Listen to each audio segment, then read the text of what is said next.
The Prime Minister has many estimable qualities: a desire to be liked, an inability to take a decision, limited interest in matters of detail, none of which at first pass are helpful in negotiating a very complex free trade deal, with associated security, defense and many other important strategic considerations. But perhaps the Prime Minister's vacillation is a negotiating strategy that has found its time. It is well publicized that he wrote 2 columns in 2016 prior to coming down on the Leave side of the referendum. Perhaps he's just as unsure now about what constitutes a sovereignty-compliant deal with the EU. Throughout the long last 4 years, at almost every pivotal moment, it is the UK that has had to make decisions under the pressure of the clock: when to serve notice initially, numerous attempts to pass withdrawal agreements via meaningful votes and extensions to the Article 50 process, and this year many more self-imposed deadlines have come and gone.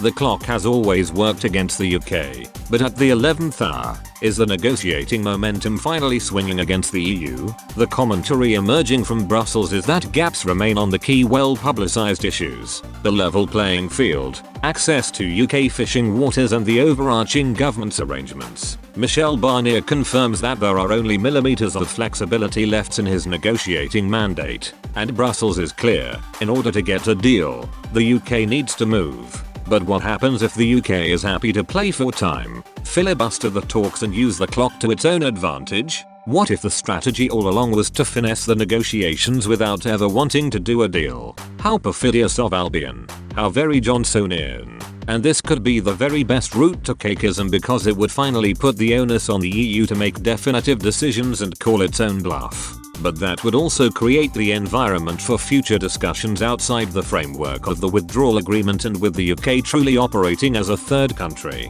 Within a couple of short weeks the EU will need to definitively confirm the no-deal arrangements from the 1st of January. This would require it to decide where and how to limit access to the single market for goods, services, people and capital.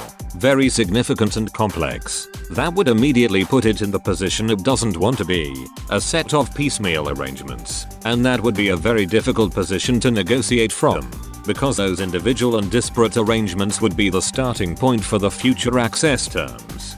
Basically, it would force the EU into the Swiss model, which it has sought to avoid at all costs. In addition to the talks having not completed, and there being no formal extension, as it would require both sides to agree to one. Imagine that there were also unresolved issues relating to the Northern Ireland Protocol and GBNI trade in the Joint Committee. Again, this would put the onus on the EU to protect the integrity of the single market, and in very short order. How would they do this? The economic impacts on the Republic of Ireland would be considerable. Many have seen the Internal Markets Bill as a negotiating tactic, but perhaps the strategy all along has been to issue false deadlines, run down the clock and allow the EU to call its own bluff. If that were the plan, Boris Johnson and Michael Gove are the ideal characters to implement such a strategy.